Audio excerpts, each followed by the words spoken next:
sebou nese jak toaletní vodu, tak tělovou kosmetiku, tak ale i dekorativní kosmetiku.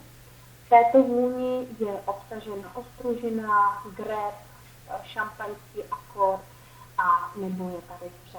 Je to opravdu krásná, taková květinovou svěží vůně a nezapomeňte, že ji máte možnost mít za 169 korun.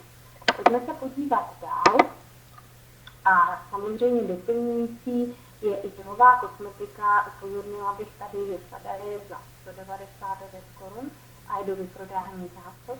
A ta řada obsahuje sprchový a koupělový gel, antiperspirant a pak tady máme tělové mléko, které obsahuje čtečky, takže opravdu krásně celé tělo naše se bude cítit na vánoce. Dekorativní kosmetika, máme tady tušky na oči, které jsou v takových metalických barvách, ale nemusíte se jich bát, ale v podstatě metalická barva znamená, že oni obsahují částečky, takové ty rozjetnité částečky. A mým favoritem je rozhodně tato fialová tuška na oči. Opravdu vypadá krásně jako brunetek, tak světlovlastních typů. No a samozřejmě tuškám nesmíme zapomenout na doporučení lesku naty. Ty lesky naty mají opravdu hodně výrazný třpitivý efekt.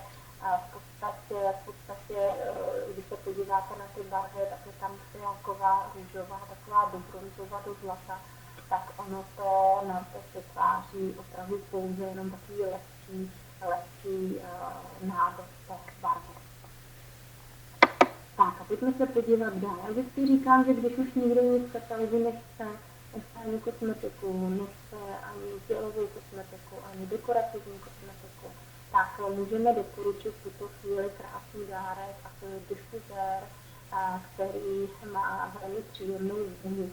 Ten difuzér v podstatě, jak se s ním pracuje, záleží v jaké místnosti ho budete používat, respektive jak ta místnost je veliká.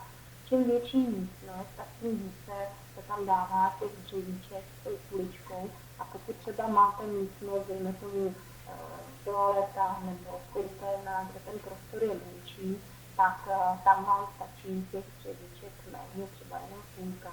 Oni vlastně nasáknou tu vonou složku a tím voní. Čím méně těch kuliček je, nebo těch dřevíček, tak tím vám ta vůně vydrží samozřejmě déle.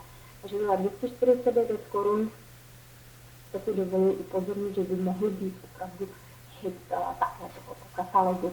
Samozřejmě ta řada Sparkle in Paris je doplněná opravdu velmi krásnými náušnicemi a takovými velmi zajímavými doplňkami. To jsou hodinky v podstatě francouzsky hodně nosí perly a je to taková ta základní část mých doplňků.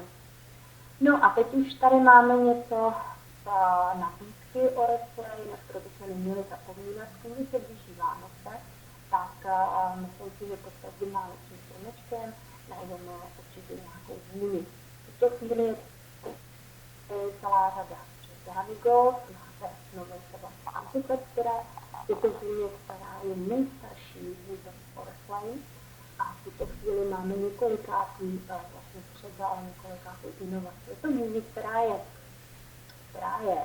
taková výraznější, chytější a na to bych nezapomněla na této, nebo chtěla bych upozornit na této stránce, je takzvaná podkladová báze pod make-up, řady Giordano.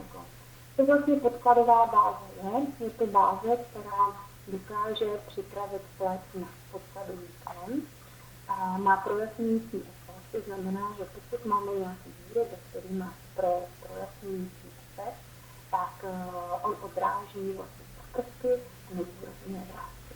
Takže tato podkladová báze se dá použít společně buď s podkladovým krémem jakýmkoliv, nemusíte být pouze vlastně podkladová báze řady nebo